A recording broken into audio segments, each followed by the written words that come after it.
Hello बच्चों आप सभी का मेरे चैनल पर स्वागत है। मैं आज आपको रहीम दास जी का एक दोहा पढ़ा रही हूँ। यदि आप मेरे चैनल पर पहली बार आए हो तो चैनल को सब्सक्राइब कर लीजिए। आपको मेरे चैनल पर रहीम दास जी के दूसरे दोहे भी मिल जाएंगे। आप प्लेलिस्ट में जाकर देख सकते हो। तो चलो मैं शुरू करती हूँ। रहीमन जीवा बावरी, कही गई सरक पताल, आपू तो कहीं भीतर रही, जूती खात कपाल। सबसे पहले आप शब्दार्थ देख लीजिए। जीवा का मतलब होता है जीभ या टंग। बावरी मतलब पागल या पगली। सरक का मतलब होता है स्वर्ग। और आपू का मतलब होता है खुद या स्वयं। भीतर मतलब अंदर। खात का मतलब होता है मारना या पीटना। कपाल का मतलब होता है सिर या माथा।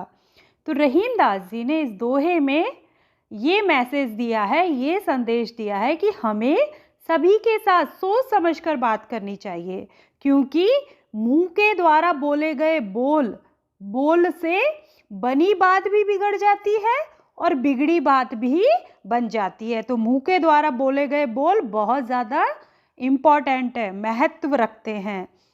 अब आपको मैं दोहे का सरल अर्थ बताऊंगी और उसके बाद भावार्थ बताऊंगी। आप वीडियो को लास्ट तक देखिएगा। रहीमन जीवा बावरी, रहीमन मतलब रहीम दास जी। जीवा का मतलब होता है जीव, जिसके द्वारा हम बोलते हैं। तो जीव बावरी है, पगली है। क्यों? रहीम दास जी कह रहे हैं कि हमारी जो जीव होती है वो तो पगली होती है, बावरी होती है, पागल होती है। क्यों होती है उसका रीजन उन्होंने आगे बताया है। कही गई सरक पताल, कही गई यानी कह जाती है, बोल जाती है। सरक पताल का मतलब होता है, सरक मतलब स्वर्ग, पताल कि वह स्वर्ग पताल की बात भी कह जाती है। इसका मतलब यह है बच्चों कि जीव का अपने आप पर कोई भी कंट्रोल नहीं होता है। जीव का अपने आप पर कोई भी नियंत्रण नहीं होता है। वह किसी से भी कुछ भी अनाप शनाप बोल जाती है। बिना सोचे समझे वह किसी से भी उल्टी सीधी बात कह देती है। आगे देखिए, आपू तो कहीं भीतर रही। आपू मतलब खुद या स्वयं, तो ही रहेगा। कहीं यानी कहकर, उल्टा सीधा कहकर। भीतर का मतलब होता है अंदर रही। तो यहाँ पे रहीम दास जी कह रहे हैं कि खुद तो मुंह के अंदर ही रहती है।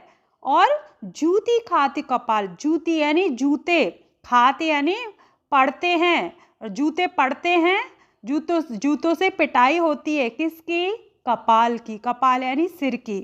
कि जीभ तो उल्टा सीधा लोगों से कह देती है और वह तो मुंह के अंदर ही रहती है, पर उसका परिणाम किसको भुगतना पड़ता है? हमारे सिर को, क्योंकि हमारे सिर पर जूते पड़ते हैं। कौन से लोग सिर पर जूते मारते हैं?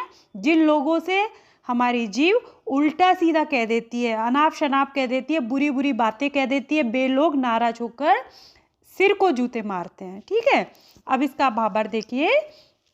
रहीम दास जी कहते हैं कि जीव का कोई भरोसा नहीं है। यह बिना सोचे समझे किसी से भी कुछ भी कह देती है। जीव का स्वयं पर कोई नियंत्रण नहीं होता है। वह दूसरों से बिना सोच समझकर कुछ भी उल्टा सीधा बोलकर स्वयं तो मुंह में छिप जाती है और परिणाम सिर को भुगतना पड़ता है। जीव का कुछ नहीं बिगड़ता और लोगों के जूते सिर को खाने पड़ते हैं। अतः कवि यह संदेश देना चाहते हैं कि मुख के बोल ही दोस्त और दुश्मन बनाते हैं। इसीलिए हमें सभी से सोच समझकर बात करनी चाहिए। आशा करती हूँ बच्चों कि आपको ये दोहा समझ में आ गया होगा। यदि आपको मेरा वीडियो पसंद आया तो वीडियो को ज़रूर लाइक कीजिए। धन्यवाद।